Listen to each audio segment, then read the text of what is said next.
আপনারা হয়তো জেনে থাকবেন, নাও জানতে পারেন, আমি বান্দরবান, খাগড়াছড়ি, রাঙ্গামাটি, 3টা পার্বত্য এলাকা সহ রংপুর বিভাগের 8টা জেলা আমরা ঘুরেছি এবং সেখানে লিগ চালু করেছি।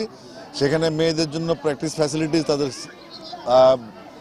ড্রেসিং রুম ফ্যাসিলিটি সহ ছেলে এবং মেয়ে উভয় দিকে আমরা রোলার, গ্রাস কাটার, মাঠে যদি উইকেটের সমস্যা থাকে, গ্রাউন্ডে ফ্যাসিলিটিস কম থাকে, সেগুলোর জন্য আমরা কাজ করছি।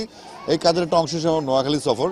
আমি শুধু একটু বলতে পারি, আমরা বিসিবি এবার আমরা চাচ্ছি একটা ফেস্টিভ মুডে চলে যেতে বাংলাদেশে, এবং নোয়াখালী এটা বাইরে থাকবে না। নোয়াখালী যেটা মূল হাব বাংলাদেশের, এবং নোয়াখালীর রিসোর্সেস অনেক হাই।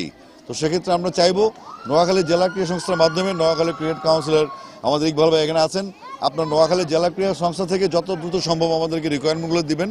নোয়াখালী স্টেডিয়ামে খেলার জন্য বা নোয়াখালীর বাইরে, স্টেডিয়ামের বাইরে যেখানে খেলার ফ্যাসিলিটিস পাওয়া যাবে, 55 থেকে 60 গজ মাঠ, সেখানে যদি সিনথেটিক টার বসে টুর্নামেন্ট শুরু করতে হয়, আমরা গ্যালারি, নেম ফেম ফোকাস পরে দেখবো। আমরা চাইবো আমাদের বাচ্চারা সারা বছর খেলে। সেই সুবিধার জন্য আমি আসছি এবং আপনাদেরকে ইনফর্ম করতে আসছি যে শুধু নোয়াখালী নয়, সারা বাংলাদেশে আমরা খেলার একটা এনভায়রনমেন্ট, একটা উৎসবমুখর পরিবেশ তৈরি করতে চাই, এবং নোয়াখালীর রিকোয়ারমেন্টগুলো যত তাড়াতাড়ি আমাদেরকে আসবে আমরা তত তাড়াতাড়ি এটা পৌঁছে দেওয়ার ব্যবস্থা করবো ইনশাল্লাহ। হ্যাঁ, আমরা বিশ্বাস করি সেটা হচ্ছে আমাদের খেলতে হবে। আর আমাদের বিসিবি প্রথম শর্ত হচ্ছে কন্ডিশনিং, প্রথম হচ্ছে আমাদের প্লেয়ারদের খেলাধুলা। শুধুমাত্র ক্রিকেট না, ক্রিকেট বাইরেও আমরা কিন্তু অনেক ফেডারেশনকে ফাইন্যান্স করি যেন খেলাধুলা হয়। তো এই 53 বছর যে গল্পটা, আসলে এটা আমরা ভুলে যেতে চাই। আমরা সামনে কি করব সেটা নিয়ে মাস্টার প্ল্যান করছি, এবং সেটার অংশ নোয়াখালী অলসো।